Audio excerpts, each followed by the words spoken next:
I suggest we start our own new normal. In a country where there are big questions over what people can say, a true normal.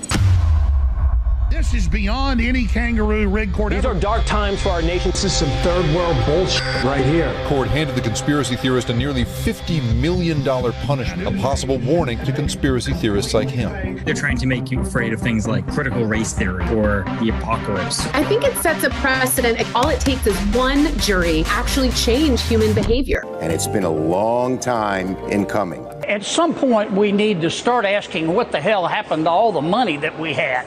Duh.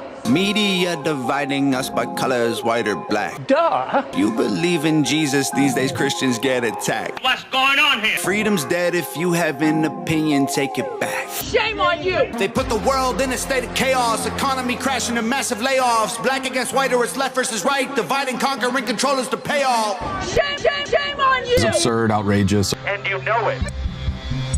What are we afraid of? What actually are we afraid of? What is freedom? Asserting the rights that you know you have, doing what you know is right, and being willing to accept the consequences. That's freedom. That's freedom.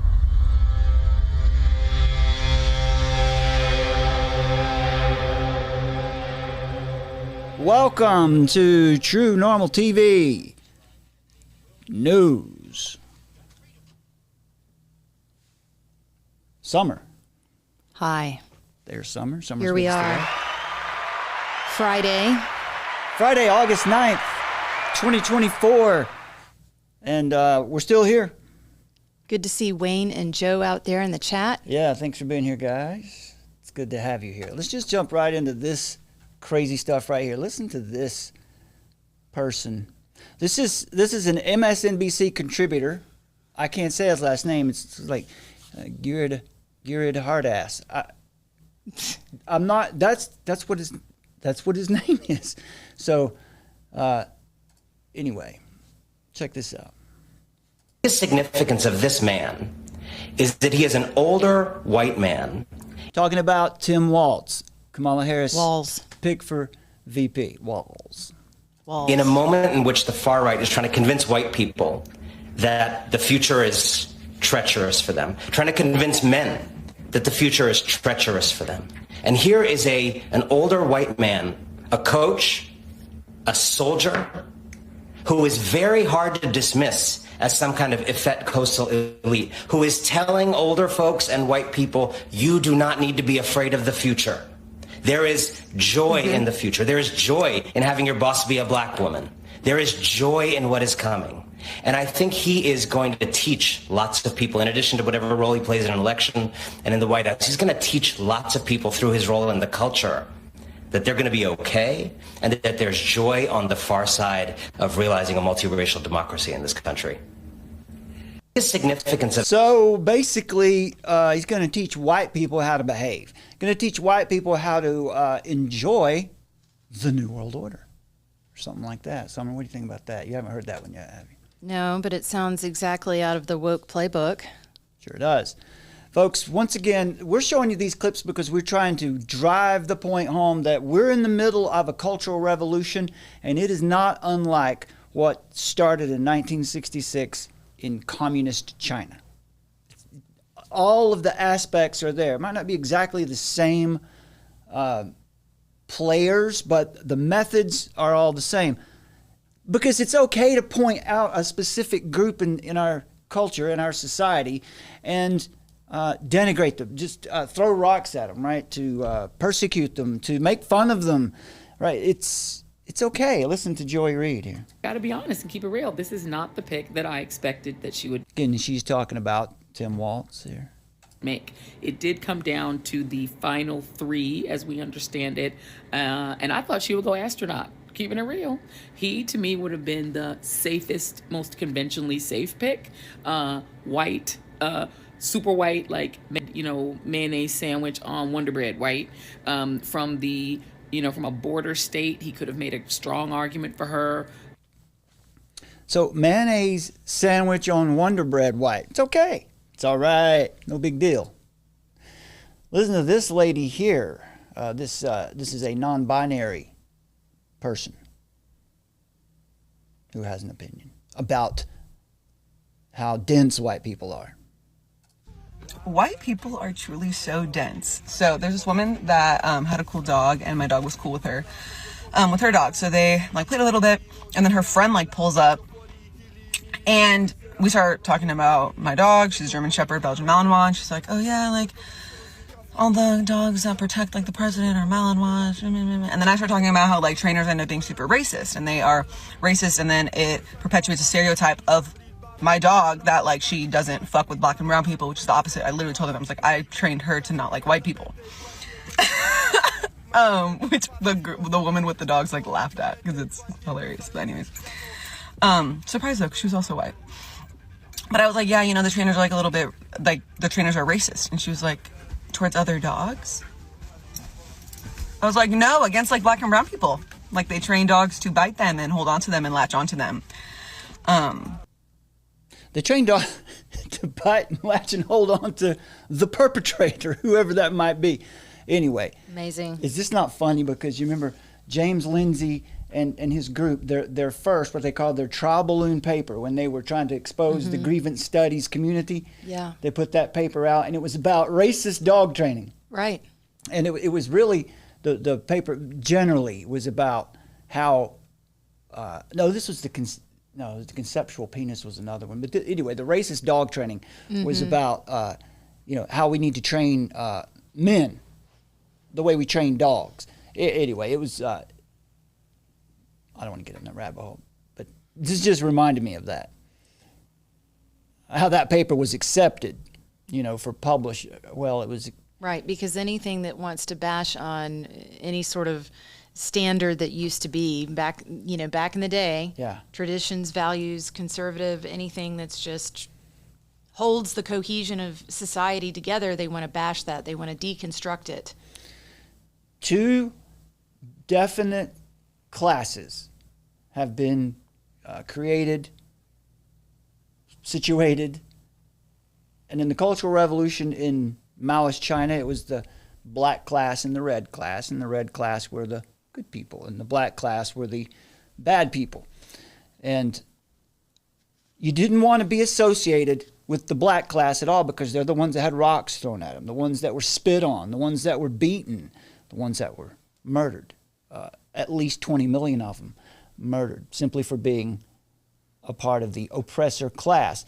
And so you might hear people expressing shame for the color of their skin. Hopefully be a seed of apology from the white community for what we are seeing, because my colleague today said to me, I'm ashamed of being white, and I feel that too. What is happening is awful.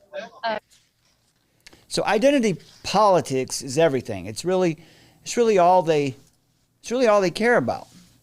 It's all they can talk about. Joy Reid is allowed to be racist. She's allowed to throw rocks at white people because Cultural Revolution. Non-binary woman there was, she's trained her dog to hate white people, the black class. Right. So I'm just going to throw a slide up real quick. Right here, it's talking about the Communist Party. So this is something that I just learned recently. We just learned recently that the Communist Party in the USA was actually founded in 1919, 2 years before the Chinese Communist Party was founded. A couple years after the Soviet, the Bolshevik, or the Russian Revolution and right. the Soviet Union. Yeah, so it's been around for 105 years now. Yeah. And, so we're putting forward, or what we've come to know is that infiltration of corporations, institutions, and schools, universities, plus technology via social media's psychological warfare tools embolden communists to try to break the West with Maoist Marxist tactics so they can install communism throughout the Anglosphere. So we're wanting to bring awareness around that. Just wanted to throw that up there. That's a good point. Matt Goodwin is British, and we wanted to talk to you a little bit about what's going on in the UK right now. People are being arrested for having an opinion. They're being arrested for complaining, for stating an opinion that they don't appreciate the massive influx of illegals into their country because of the pressure it's putting on everyone. Well, for obvious reasons, because their whole culture and way of life is under attack. Right. But if you're going to call that out, then they're going to call you a far-right radical racist, which is just complete BS. You're a bigot. Yeah, right. You're a bigot. Yeah, here's let's see. This is what it looks like. This is some of the rhetoric you're hearing coming out of the UK. This is why we need a militant democracy. Ofcom, which is the government agency that regulates the television and network news and stuff over in the UK. Ofcom must revoke the license of GB News. That's where Calvin Robinson is. He hosts a show on there. I believe he used to. Yeah, right? Didn't he get fired? I think he got fired from that one. Well, they're covering what's happening in the UK from I guess what we would say from a more objective perspective. They're calling it what it is, but of course, here's what you see. They should have their license revoked to broadcast. The full if inadequate provisions of the Online Safety Act should be activated now. We need emergency legislation to make platforms responsible if they promote incitement. So if you say, I don't like what I'm seeing in the country, too many people coming in here, there's crime. The crime rate is skyrocketing, and it's a particular group of people doing it. Well, then you're inciting a riot. Right, because we talked about this on our show 333 about repressive tolerance and how, and then there's liberating tolerance. So they're going to support anything that they perceive as being liberating tolerance, which is anything that comes at, it wants to deconstruct tradition and history. That's the whole aim of it, is to get rid of the old world. So that in their eyes is the liberating tolerance. And you see this throughout. So the oppressor versus the oppressed class, with people that are put in the category of the oppressor. So anything that is associated with the oppressor class or any institutions associated with that are fair game to be attacked, and they do. Yep. Britain is now in the hands of an intolerant, right? That's what Summer's talking about there. Intolerant of anything that's not leftism. That is liberating tolerance. Am I saying it right? Yes, that's right. Liberating tolerance. I get them confused. Mm-hmm. And so here's some more of what it looks like there. My goodness, this channel is a megaphone for extremism. Okay, there you go again. Extremism is disagreeing with the government right now. That's any disagreement with the government is extremism. There can be no possible reason for Ofcom to delay in rescinding its UK broadcast license to this network. Right, so we just want to put up there again, Herbert Marcuse, greatly influenced by Marx. Liberating tolerance then would mean tolerance against movements from the right and tolerance of movements from the left. So that's why you see the two-tier policing. And listen to this. Yeah, again, another example. This person calling for a bill to shut down Twitter. Don't allow people to use Twitter in the UK, right? Because it's inciting violence. There's more than enough reason to do so. One of the richest men in the world, they're mad at Elon Musk right now, is using his platform to cause serious harm, putting lives and communities at risk. What did he say, son? What was it that Elon said? He said it would cause a civil war, right? Yeah. That's what I was getting at. Well, he said it would bring about one. He wasn't calling for civil war. No, that's what I meant. He was just saying that it would cause... No, I know. I'm just reiterating what you've said, yeah. That the conditions were right for it. Let's see. Right. Probably find it. But they're saying, oh, Elon Musk is inciting people to go out and do that. That's not at all what he said. Yeah, there you go. There's he's saying support freedom of speech in the UK.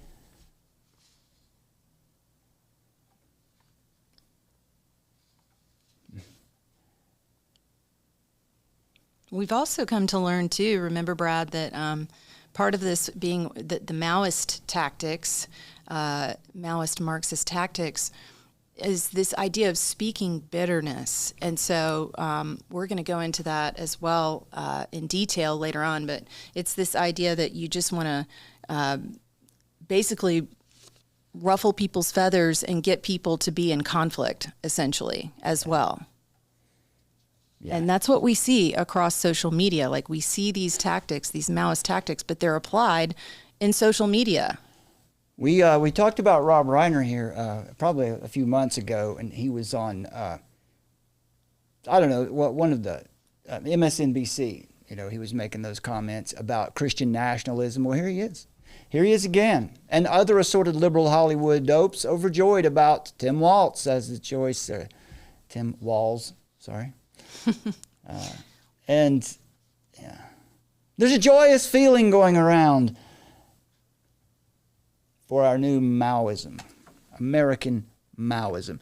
Well, here's I thought this was a nice perspective on white privilege.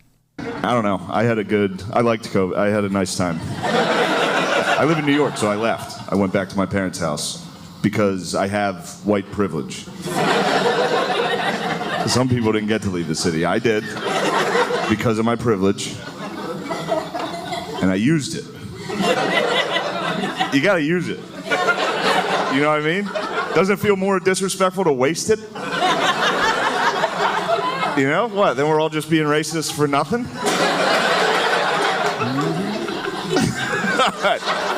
I don't know. I think it's important. The reason I wanted to play that is because I think it's important that we do what did Dave Chappelle calls it, the alchemy of levity. You know, of bringing humor to these things. You can do a lot of good with humor, appropriate humor, because there's so much that's ridiculous about what they're saying, and I think it's useful. I think it's helpful to point out how ridiculous it is. So what's really happening anyway in the world? The UK, in America, Western civilization is under attack. What's really going on here? If we understand it, then we can address it. We can cure it. Well, the foundations of freedom are being tested. The Lord is allowing this to happen for a purpose. The principles that founded America, the principles that established liberty in America, are being tested right now. We think we're in the worst time in history, and this is a serious time. I don't want to downplay it, but think back to, I talked about it the other night, the Civil War, Revolutionary War. There was whatever happened during the Spanish flu outbreak. There was World War I and World War II. There was the Great Depression. A lot of things have happened that have brought the country to the brink of a collapse. Richard Nixon, when Watergate happened, it was during the campaign. And he won that election in a landslide. It was the largest victory for a president that ever in the history of American presidential elections. And it went so poorly for him, he had to resign soon after. Right? That's a difficult thing for a nation to go through as well. The only president to actually resign his office. We might, up to date, we might see that, here before we get to, I just imagine, I don't know what Biden might do when we get around to the election. If Trump was to win, what would he do? Would that whole thing, would the executive branch just fall apart, or would it be a mad dash for power for the people who are in there and have access to the rubber stamp to do whatever they could before they leave? I don't know. There's a lot going on right now, but these are difficult tests for our nation. Mm-hmm. And that's one of the things we want to try to put perspective on, that we can overcome it. We can do more than overcome it. We can survive. But I want to point out some more of these points for you. Kamala believes in the collective. A lot of people question us. In my mind, I imagine a lot of people question us. People question us. This is not really communism. You don't even know what you're talking about. Let's just listen to this. We believe in the collective. We're not falling for these folks who are trying to divide us, trying to separate us, trying to pull us apart. Who's doing that? Who's trying to pull us apart? Who is it? That's projection. Right? That's not where the strength lies. We believe in the collective. The collective, right? And who's trying to tear them apart? Well, it's the far-right thugs. That's how they've been classified in the UK right now. So, and to talk about these Maoist tactics, one of the things that they would do is they would send these cadres into these different communities, living situations, which you can think of the DEI agents that came into corporations. And what they would do is they would try to collect information in the beginning and figure out all the grievances that were going on in that corporate culture or within the institutions, and they would get all the dirt on everybody, and then they would weaponize that and start turning people against one another.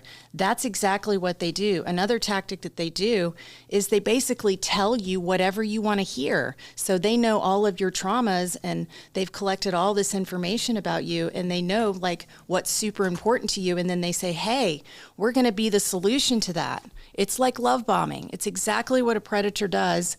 You know, it's love bomb you and collect the information, find out your weaknesses, tell you that they're going to be the solution to that, and then bam, they've got you. They can manipulate you. And at the end of the day, those people are not going to be liberated from anything. They're going to be even further enslaved. Listen to this right here, son. I don't think you've heard this one yet. This is listen.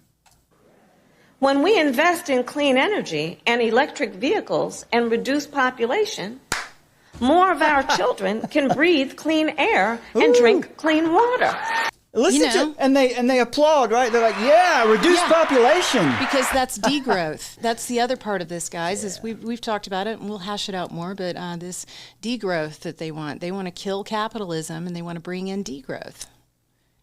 And degrowth sounds when exactly we invest like in clean energy what it does. And electric vehicles and reduce population. Just so you know, that could be more clear, could it?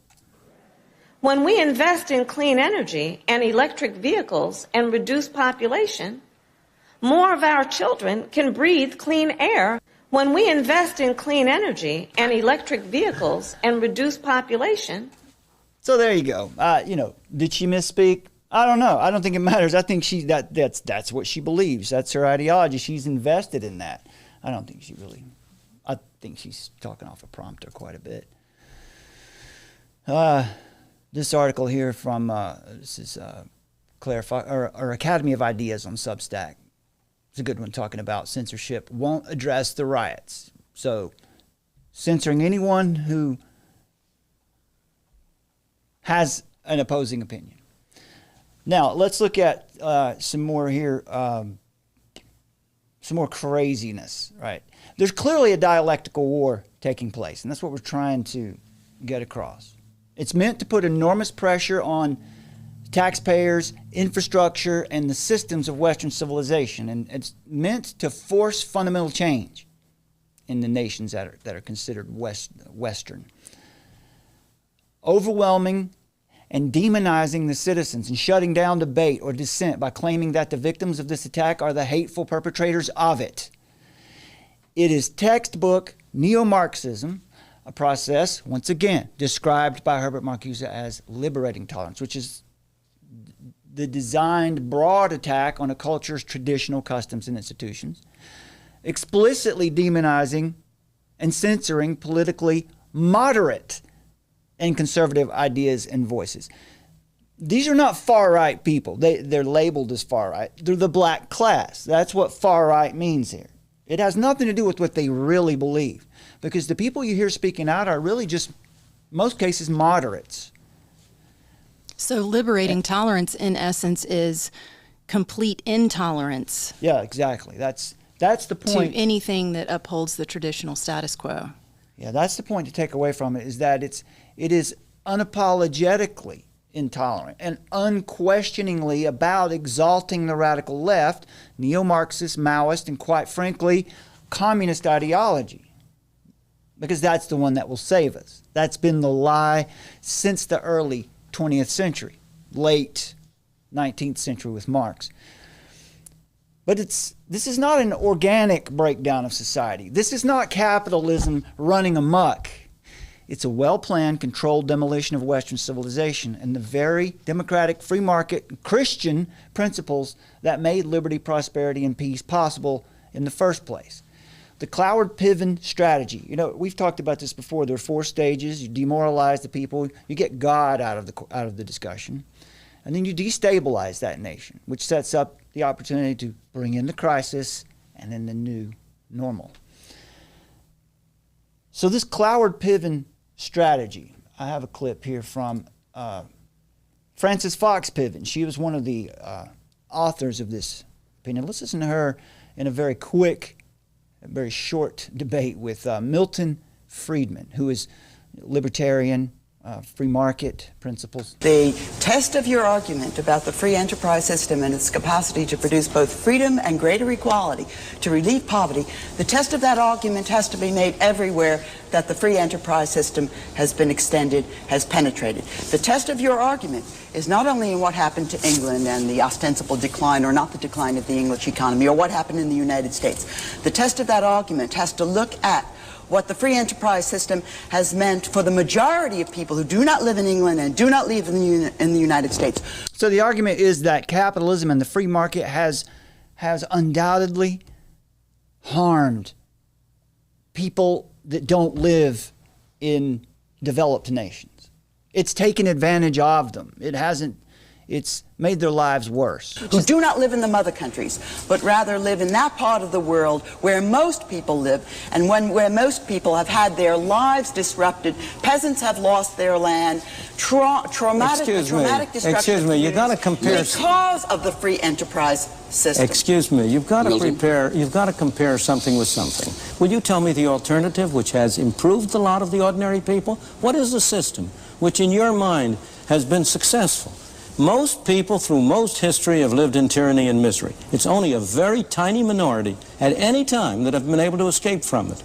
That's the real beauty.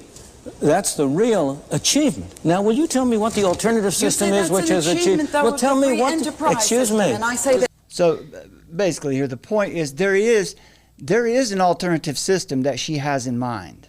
Yes. Right, but she's not going to say that openly here. But this is Frances Fox Piven, one half of the Clowered Piven strategy authors. It was an idea, and this Clowered Piven strategy came forward they put it out in 1966. Mm-hmm. That's the year of the Cultural Revolution. And keep in mind, because they want to appeal to the supposed, they want to say that we're representing the minority group, we're representing the fringe group, we're representing the group out there that's not, fairly represented. They're doing that actually, it's coming from a top down, from the elitist class, because really they're trying to pit us against one another because they want to take the power ultimately. So they want to claim to represent the underdog in order to win trust, but they don't care about these people. This is the thing. This whole promise is coming from the elite class. It's coming from the elite class. Listen to Thomas Sowell as he responds to this idea that capitalism has caused all the problems. Concern oneself with distribution of income and wealth and reducing inequality at all. First of all, I would disagree violently with the notion that the people are... This is a great point. So the argument here is that, you hear this a lot, this is part of cultural revolution. There's a great cry from the people for change. The people are marching in the streets and calling for change. Is that true? Is that really what's happening? Listen to what Sowell says here. And reducing inequality at all. First of all, I would disagree violently with the notion that the people are stirring. A very small handful of intellectuals have generated an enormous amount of noise. When I look at opinion polls, particularly if I look at opinion polls of blacks in the United States, most blacks in the United States do not take any strong position in favor of equality of results. In fact, most of the polls that I've seen of blacks put them, if you want to use this expression, very well to the right of most intellectuals on most of these social issues. It is not the people who are stirring, it is a handful of intellectuals. Bam! I really like that. That needs some applause. The question... So... the Clower Piven strategy, this is not a grassroots uprising. No revolution is from the bottom up. Not ever. They don't happen that way. They come from the top down. Even the American Revolution, that was the people who were in charge. But still, this Clower Piven strategy. Now, they were specifically responding to welfare. They wanted to reform the welfare system. But the idea was to overwhelm the government with so many applications. Overwhelm it, put it under pressure, crack it, break it. Strategy was rooted in the belief that the existing system was inadequate and that dramatic action was necessary to provoke significant change in favor of the poor, of course. Clower and Piven were motivated by this desire to advance social justice, particularly for economically marginalized communities. So I'll be the first to say that there is a very altruistic motive at somewhere in this. It might be the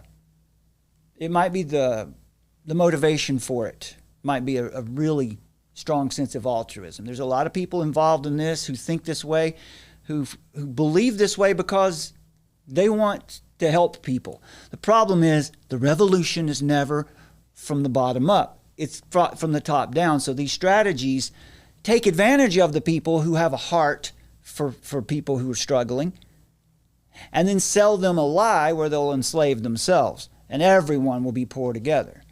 So this Clower Piven strategies, does that not match? You see, you attack the government, you overwhelm it so that you can break it down. Right. That is another way to describe. It's another tactic of breaking the whole system down so they can make the nation states obsolete and bring in a different system, the system that they want. It's a setup. So that's a kind of liberating tolerance. Yeah. Dialectical materialism. Right. It embraces a form of intolerance, right? Intolerance toward existing system. But again, it comes from the elite class because they want to remain in power. So they instead of the resentment being directed toward them, they have to get us bickering amongst each other, right? And they have to sell you. They're willing. The ends justify the means. It's very Machiavellian. They are willing to tell you any lie necessary to get you to believe in what they're doing, that they're going to represent your interests. And at the end of the day, they're just manipulating people. We've seen it time and time again throughout history. That's what Marxist tactics do. They typically involve strategies to overthrow capitalistic structures and replace them with these socialist or communist ones. Use the idea of class struggle. Right. And if there is no class struggle, then it's identity politics. Like there wasn't, like in post-war America, there was really no class struggle. Those were the good old days, right? That was sort of the short golden age. And so capitalism worked. So economic Marxism and economic communism really they had to tweak it. They had to adapt it for Western culture, which is what they have done. They've adapted the Marxist Maoist tactics for Western culture and implemented it through our social media tools as well. Well, apart from the false premise that inundation, like the idea here is that the working presupposition of Marxism, at least from the people, the masses who imbibe it, who absorb the message, they believe that if you overwhelm the system, that if you inundate it, that if you go at it to destroy it, that will necessarily benefit the people that they want to help, right? That there's an assumption there that there will be that this strategy of forced change, that some benevolent new system of politics and economics will come in and replace it. So it's never has. That's never happened. The lie, and the thing is once communists come into power, once that system comes into power, they have a track record of being catastrophic as far as they can't manage the new system that they bring in. The new system that they bring in is like just smoke and mirrors, and it's fantastical, and it's this dreamer, it's this utopia that they can't actually do, and so the system inevitably falls out, and lots of people perish, lots of people die. So it's like that. It's like the Who song, meet the new boss, same as the old boss. But in this case, meet the new boss worse than the old boss. Right, and like with DEI, you know, so it's like they're bringing in they're making it to where people aren't necessarily qualified for different jobs, but they're getting those positions, and so the skill sets are being lost. And these are the black swans that, you know, Klaus Schwab predicted that are going to be happening, because there's going to be fallout across all industries because of this, because people are in positions that they're not necessarily qualified for, and therefore there's going to be all kinds of catastrophic events that take place that will end up killing people. No doubt that, you know, if racism, if the problem is, they say the problem is racism, poverty, and inequality and oppression, if those are the problems that they want, if those are the effects, cause and effect, right? Those are the effects. And so then the cause must be correctly identified to be understood. That's what we're trying to do. We're trying to identify the cause of the effect we see happening so that we can address it and cure it. But the socialists don't understand the problem that they're aiming to fix. The problem is not the economic or political system.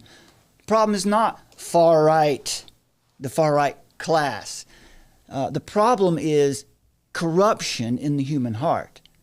It's not the political system. And so if the problem is corruption in the human heart, what is likely to be a better system? The one that God has established, where you have nation states and you have governments that are installed, you know, to secure rights, protect rights, and to punish the wicked. Or is it going to be better to have a totalitarian state where there's one person at the head? Well, yeah, that's just it. They're taking God out of everything. The real, true, living God, they're taking that out. And so, of course, that's bad. That's satanic. That's Antichrist. That's an Antichrist system. It's a shift away from individual responsibility. It's where the people make the rules, right? It's through popular sovereignty, right. You know, at least in America. And the government exists there to do the will of the people. It's kind of like a baseball game. The government is an umpire. It's there to be an umpire. It's there to watch. It's there to be present, you know, to keep the justice system working right, to protect the borders of the nation, to keep everything secure so that it can run well. But now we see this shift from that toward this collective society. Kamala just said it. We embrace the collective. Or what did she say? What did she say again? I got lost on that in that population thing. Well, she clearly, you know, let me back up here so I can see. Yeah, we believe in the collective, she said. And then she says she wants to reduce population. Well, so moving toward a collective society, right, where the government makes the rules for the people and controls every aspect of daily life. That's what they believe needs to be done, because that's ultimately what will lift people out of poverty. They will, what is it that the SDGs call for? They want to eradicate poverty, don't they? Right. No more suffering in the world. So that just means a giant serf class. What was Mao? You know, we've heard two Chinese ladies now. So they were starving. Xi Van Fleet and Lily Tang Williams, who lived under it, and they both said the same thing, that Mao was considered to be their god. That's right. Their savior, specifically their savior. Yeah. That's what these people, when you hear Kamala and Walls, that's what they believe they are. They believe they're the saviors. Well, and they also want to ultimately secure their position of power. Let's do a couple clips on lawfare news. A couple points about lawfare that are going on right now. This is Cheryl Atkinson talking about what the FBI did or was going to do to her husband's computer. Listen to this for a second. Prevailed by the government, and sometimes it takes far too long to be able to clear those matters up. May I say one little reported facet of my case is one of the federal agents involved in one of the operations against me said that they intended to plant child porn in my husband's computer. This is the FBI. There's been a case that's currently in litigation, unrelated, in which an FBI agent has testified that they did that. They have done that. It was not accomplished in my case. I guess the curtain was drawn on that. So how about that?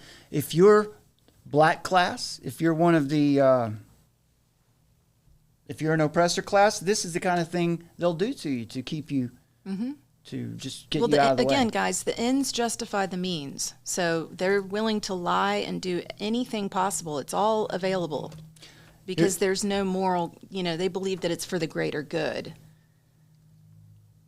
Yeah, here's and this is, it's from the UK. Listen to this. As I believe, an ex-policeman yourself. I've experienced two-tier policing. There was riots in Hanford years ago, and then they re-escalated around 2009, 2010. But because of the racial tensions, we were made as police officers to stand in like normal street uniform with no protective clothing. Okay, so just to cut that one short because it's a little bit hard to hear. What he was saying there, this was years ago. He was a police officer in the UK, and they were told specifically when the red class, when the approved class, when the oppressed class was doing crime, marching in the streets, they were to stand down. Even when they had weapons, no body armor, just stand down. So something is definitely up there. It said, because of the racial tensions, we were made as police officers to stand in normal street uniform with no protective clothing. You had people walking past us with baseball bats and machetes, and we had to stand there and do nothing. Lawfare, or that's two-tier policing. Two-tier policing, and it's a Maoist tactic. Here is, now this is more East German style communism here. Tulsi Gabbard discovered recently that she was placed on a terror watch list. She was a representative from Hawaii. She was placed on a terror watch list. She's a conservative. She and her husband were tailed by air marshals and bomb dogs. And she says, I'm not the only one. The whistleblower's account matches my experience, she said. Everything lines up to the exact time and day when it happened. Story began when the former Hawaii Congresswoman returned home after a short trip abroad. In airport after airport, she and her husband, Abraham Williams, encountered obstacles. First on a flight from Rome to Dallas, then connecting flight to Austin, and later on different flights for both cities like Nashville, Orlando, and Atlanta. Their boarding passes were marked with SSSS designation, which stands for Secondary Security Screening Selection. The quad S markers are often a sign that the traveler has been put on a threat list, and Gabbard and Williams were forced into extensive random searches lasting as long as 45 minutes. So that's just to put pressure on you.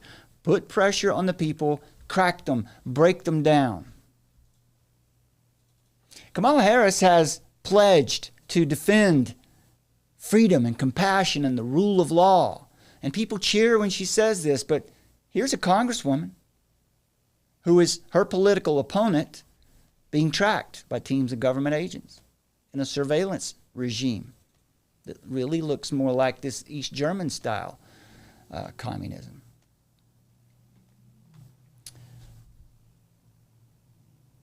We also have a clip from, guess who, Summer? Klaus Schwab's daughter. Listen to what she has to say. Looks exactly like Klaus too, sadly. Crisis has shown us that, first of all, things can shift very rapidly when we put our minds to it and when we feel the immediate emergency to our livelihoods. And second, that clearly the system, I mean, you mentioned it earlier, that we had before is not sustainable. So I see it as a... See there? There's the assumption. There's the presupposition. Clearly the system is not sustainable. Why? Well, Based on what? Here's the other thing, too, is whenever you hear sustainable or DEI or SDGs or ESG, that's communism. Yeah, that's stakeholder capitalism, sustainability. It's communism. That's what it is. What she's talking about right here is this piece here from the World Economic Forum, where right down here, the world is transforming, where they're talking specifically about how the pandemic was their opportunity to change the way people behave, to change social norms, right? This is, I think we'll come back to her again later. I didn't know she was even active, but some of the things she's saying, she's really going farther than a lot of people in what she says. COVID-19 was the test of social responsibility. A huge number of unimaginable restrictions for public health were adopted by billions of citizens across the world. Numerous examples globally of maintaining social distancing, wearing mass vaxes, and the acceptance of contact tracing applications. And, you know, people did it. People followed along. That's the point she was making. She was saying this was a very good thing for us. And listen, this is just kind of funny. I'll throw this in here. Here's Kamala she's criticizing the current regime. She's criticizing her own administration, you know, because she's part of the Biden-Harris administration who is currently in power. Listen to this. Because this just shows you how sort of unaware and disconnected she is. While our economy is doing well by many measures, prices for everyday things like groceries are still too high. Yeah. And look at that there. She says, we are joyful warriors in this fight.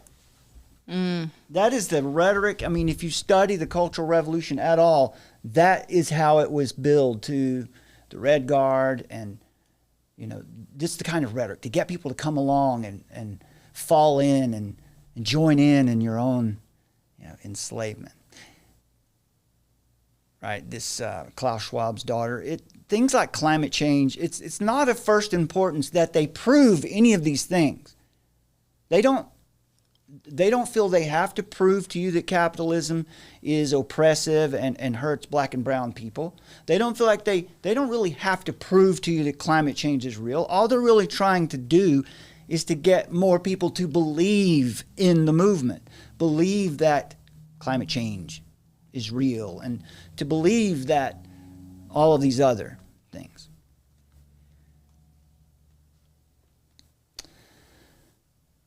In Matthew 26, Mark 14, and John 12,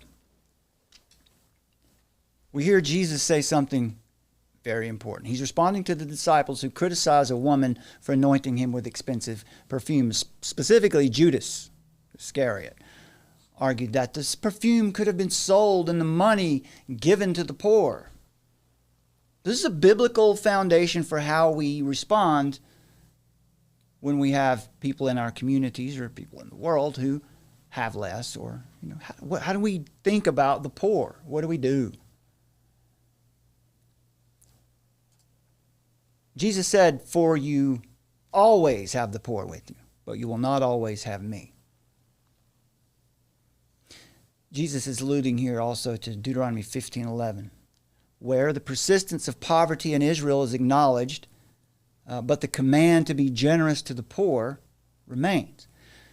So the point here is that poverty is going to be a part of our existence in this world. It's always going to be a part of the world. There are equality, equal outcome specifically, right? That's what they mean when they say equity. They want, like Kamala said, everyone to end up in the same place. That's a promise that they can't bring it true, and it's not meant to come true. We said this the other day, Sam. I think this is a pretty good point. Remember, we were talking about how Karl Marx said that religion was the opium of the masses, and the reason in his writing that he said that was because that the government could always tell the people that, look, your reward will come in the afterlife if you just behave and do what we tell you right now. And then he creates this system that sort of works off. Well, Marxism is a religion, right? Yeah. But that it makes the promise that we're going to end racism. There'll be no more. We're going to eradicate poverty. Right. But it's just in the next generation. Right. Like part of this, the sales pitch about the opiate of the masses is that, like, that instead of having your reward in eternity, like Christians are promised, is you're going to get your reward now in this lifetime, or maybe it's just one generation away. And so it's the carrot on the stick to get people to go toward them and to believe that they're going to be the solution for, finding happiness and peace in this life. But the thing is it's a lie. It's a lie. Mm. It's the devil. I mean, it's the devil because it's not true. It's abandons God's law, abandons God's word, and it's promising you that there's going to be this other solution other than God's way that's going to yield great results for humanity. And every single time they don't deliver on that promise. How many times have we seen politicians renege and go exactly backwards from what they promised? They do it all the time. But people still somehow believe that their interests are going to be represented. Yeah, it's manipulation of whatever good we have in us. These people like to take advantage Humanistic. of it. They like to take advantage of it, yeah. But what Jesus is saying here, I think, is really important because it reflects the reality that poverty is an enduring condition. It's not in a fallen world. And so when we build towers Right. of Babel, that by saying things, to make a claim like we're going to eradicate poverty and end racism, that's building a tower of Babel. That's saying that you're going to become God. Those things are inevitably doomed. Transhumanism is another one. Exactly. That's another Tower of Babel, to overcome death. And that's a good example of, like, they've promised you that if you do this surgery or take these hormones, then you can achieve to be the opposite sex. And that's an example right there of how, like, if you look at the people that have undergone those things, those are totally traumatizing for that person. That makes that person like have to go and receive care through the medical system for life in a lot of times, and shortens their lifespan. So you can see right there, like, they're willing to deceive people and promise them that they can make a man a woman and a woman a man. And we can see with our own eyes the results of this, and it's just not true. So you better believe that that's exactly the kind of thing that is going to happen with all the promises that they're making right now with this idea of equity. It's not going to turn out well. It never has. These promises, this ideology always ends up stacking bodies high. It doesn't bring any kind of utopia. And it's real important to understand what scriptures say about this idea. Jesus is acknowledging this reality. Jesus doesn't condone complacency. We're called to an action, but we're not going to eradicate poverty. Jesus emphasizes the need to prioritize worship and to recognize the spiritual significance of his mission, which is the Great Commission, our charge, the gospel, to make disciples. And he's reminding, I think there too, as he's talking to the disciples, it's very specific that he's reminding them that alleviating poverty, by application, it comes down to us today.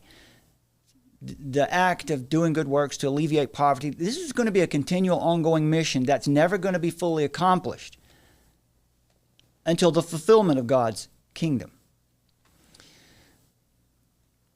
Scripture consistently encourages generosity and justice, but never promises the complete eradication of poverty in the present age. And I want to point this out. I think it's really important. Both Summer and I would like to make it very clear. This is how you can tell when you're looking at and hearing from an Antichrist message, an Antichrist message from an Antichrist organization or person who is working in the Antichrist spirit. When they say things like, we're going to end racism, we're going to end poverty, eradicate poverty in the present age. The ultimate resolution to all social ills, including poverty, is reserved for the eschaton, when Christ returns to establish his kingdom in fullness, Revelation 21:4. But the leftist emphasis on, and I would just say now to be more specific and use proper language, communist, I might say communitarian, but that term's not well known, so people know what communism is. But this emphasis on eliminating poverty usually involves, it always involves, significant government intervention, redistribution of wealth, which infringes on individual liberty. As Friedrich Hayek and other classical liberals argued, when a society prioritizes equality of outcome over freedom, it inevitably sacrifices both. And that's because enforcing equality requires coercion, which undermines individual rights and freedoms, and it leads to an overall reduction in both liberty and prosperity. We have historical evidence that collectivist policies don't end well. We have common sense, and human nature tells us that this is not going to end well, because if we have a Christian anthropology, in other words, we understand who man is and who God is and who man is not, we know we're prone to sin, greed, sloth, envy. And so any effort to create a utopian society like the Tower of Babel will inevitably end up crushing and hurting people. So we have historical evidence, common sense evidence. A society that values liberty and justice will recognize the importance of freedom in fostering human flourishing. It is a good thing to provide for the needy and to ensure opportunities for all. Ensure opportunities for all, not outcomes. But this has to be done in a way that respects individual freedom and initiative. Today, most people confuse love with tolerance, and it's popular to say that love is love, but it's just a vapid meme. Tolerance of sinful behavior is not love. In fact, the kind of tolerance they advocate for is actually indifference. They're actually advocating for a lack of care and concern when you break down their language. A proper understanding of love necessitates a hatred for all things that oppose it. Jesus himself said, "A new commandment I give to you, that you love one another just as I have loved you. You are also to love one another, and by this all people will know that you are my disciples, if you have love for one another." John 13. It's very important there that he's talking about love to people of the community of faith, not the whole world. That's hard teaching, I know. But he also says in John 17:17, "Sanctify them in your truth. Your word is truth," speaking to the Father. So love is both an orientation toward righteousness and an active humility, service, and commitment to the well-being of others. Specifically, Jesus commands us to love our brothers and sisters in the faith. Charity works outward, your own home, your own community, your own body of believers, and then as you have opportunity, others. And this righteous perspective on hatred, Proverbs 6:16-19, lists things the Lord hates: a lying tongue, hands that shed innocent blood, a heart that devises wicked plans, feet that make haste to run to evil, a false witness, liars who breathe out lies, and one who sows discord among brothers. That's everything we see coming from this movement. That's a pretty clear rebuke of everything communism and everything that its servants stand for. Their hate, the kind of hate that they express, is a maliciousness toward everything good and holy. Our hate must be righteous and not malicious, but boldly intolerant of sin and unrighteousness. You can see the right balance here in Romans 12:9, where it says, "Let love be genuine." How? Abhor what is evil, hold fast to what is good. So love, in the sense of loving truth and hating evil, is not complicated. Christians are to favor our own families and faith community, and then as we have opportunity, serve others outside the faith. That's 1 Timothy 5:3-8, Galatians 6:10. That is particularly relevant in understanding our attitude toward illegal aliens, the so-called asylum seekers, and this revival of the communist movement. Love is a commitment to truth. And that means we must not ignore, excuse, or co-sign sin and evil deeds. That said, the regenerated heart that is filled with the love of God will always assume the best of others, seek the good of others, and work purposefully to live out the faith in such a way that through our actions we transform people, or our actions, the Lord through us, transforms people and communities where we live. A commitment to truth and righteousness yields a love that desires to see others grow in holiness and to turn away from sin. So it's not enough to just eradicate poverty. What good is that if everyone ends up in hell? And I want to finish with this. Summer, check this out. I think you'll like this. This is Sydney McLaughlin-Levrone, gold medalist in the women's 400 meters. You know, we've heard so much bad stuff from the Olympics. I wanted to find something good. Listen to this. Credit all that I do to God. He's given me a gift. He's given me a drive to just want to continue to improve upon myself, and I have a platform and I want to use it to glorify Him. And so whenever I step on the track, it's always the prayer of God, let me be the vessel in which you're glorified, whatever the result is, how I conduct myself, how I carry myself, not just how I perform. And so it's just freedom in knowing that regardless of what happens, He's going to get the praise through me. And yeah, that's why I do what I do. How about that? Amen. Isn't that surprising? It's sad that it's surprising, but it's really nice to hear that. Again, that's Sydney McLaughlin-Levrone, gold medalist in the women's 400 meter hurdles. And praise God for that. We want to remind you to please check out our Substack. That's where you can find we're very active on Substack these days, and posting articles and notes, and we have, you can see and we there, see that some of you have come over there and Yeah. started liking our stuff. So thank you. Yeah. That's really awesome. It's good to see you guys over there. Let us remind you too, please, now we're over here on TrueNormalTV, which is a little bit different approach sometimes. Maybe it is, maybe it's not. We're trying to feel it out over here, but we'll see. We need to have a backup channel. But download that Armor of Truth mobile app. If you have the Armor of Truth mobile app, you would have received a notification that told you we were going live over here on this channel today. You'll get a notification whenever and wherever we go live. So download the Armor of Truth mobile app today. It's 100% free. It always will be. And if you can support us, you can use the Armor of Truth mobile app, Give tab, to support us.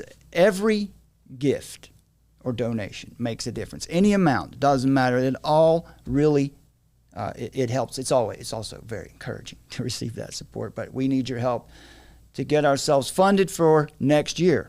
We're down to the wire now where we need to start planning for next year. So visit also our website, armoroftruth.net/donate. Follow the links under the description to this video.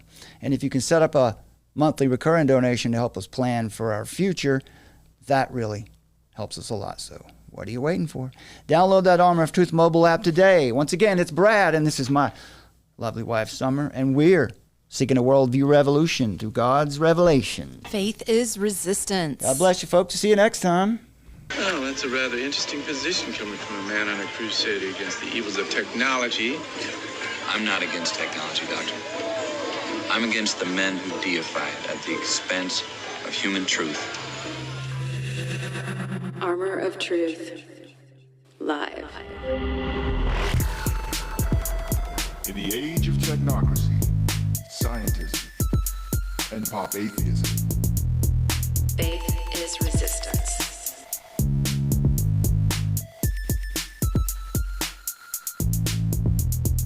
Nietzsche, of course, announced the death of God and called for the birth of the Übermensch, the Superman, who would take humanity to new heights and to create a new world order. Find us at the Armor of Truth YouTube channel and log on armoroftruth.net.